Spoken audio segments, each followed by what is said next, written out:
I'm Nancy Diker, and I'm the former program manager for Angelines. I just retired last week, but I wanted to take this time to do the video to tell you about my experience at Angelines. It's been a wonderful experience, and Angelines is quite a place. So I'd like to give you a little bit of insight to Angelines. Angelines started in 1986, so we recently celebrated our 20th anniversary. During that time, there was a lot of people at the YWCA who were actually going out on the streets and talking to homeless women, and found that there was a great need for a day shelter for these women. So there was a warehouse down on First Avenue, and that became the first Angelines 20 years ago. We then moved up to Third Avenue in a small storefront area that, well, was better than the warehouse, but not much. And we could only serve about 800 people, or I should say women, a day. And now we're in this beautiful building called YWCA Opportunity Place.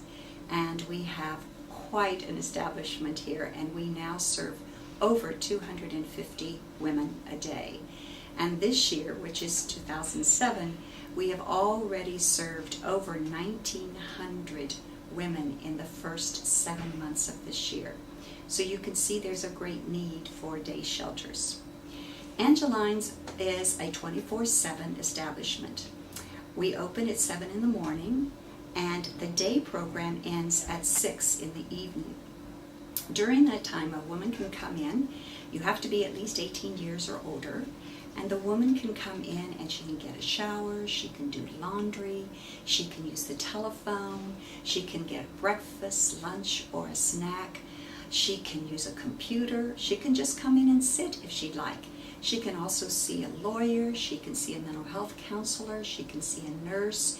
And we have many others who come in to help our women find various resources, and we have various activities to help them gain self-sufficiency. So after 6 o'clock, there's another agency that comes into Angelines. It is called the Women's Referral Center. From 6 until 9, the Women's Referral Center, which is run by the Archdiocese of Seattle, comes to Angelines. And during that time, any woman who would like to have a bed for the evening can be assigned to a shelter. So it's very centralized here in Seattle. They also get their evening meal here, and they also can pick up mail. The Women's Referral Center brings the mail over to Angelines to be distributed. They do about 167 referrals a night, and some nights we don't have enough beds for all the women who need to have shelter, and they are then sent to Operation Night Watch, and hopefully they will find them a place for the evening.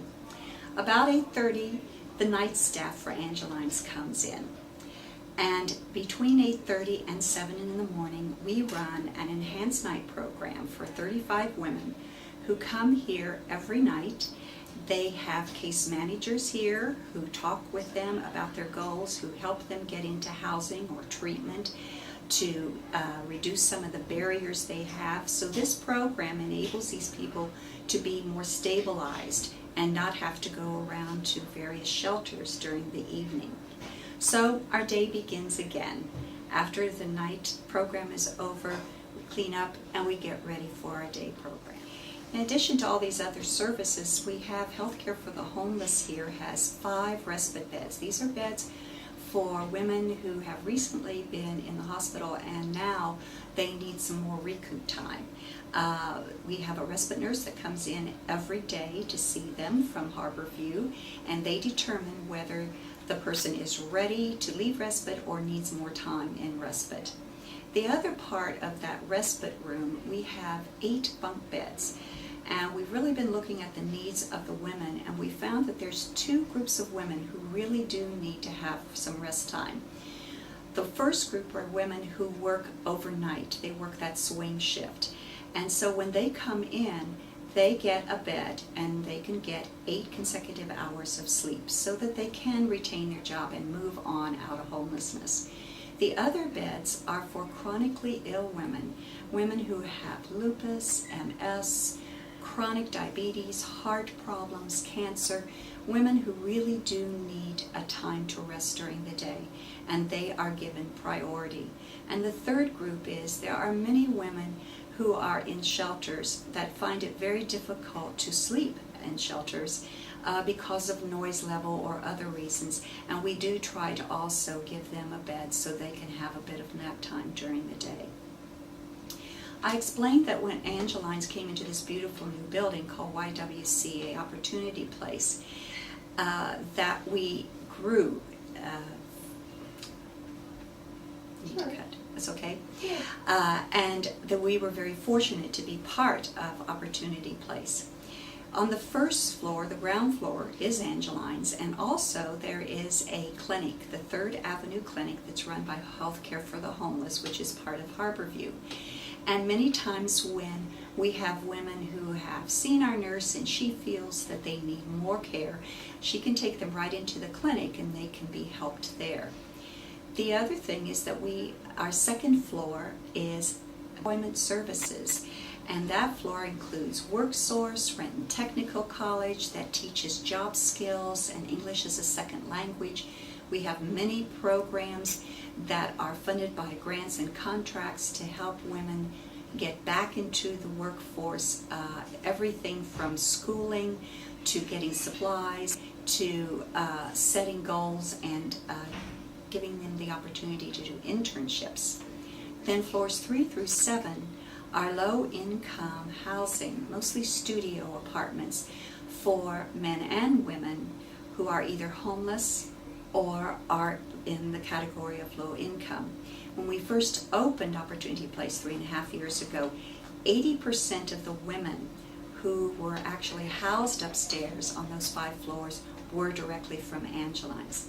So we feel very fortunate that we are in this building that can offer so much opportunity to homeless women in health care, in hygiene needs, in employment services, and eventually into housing.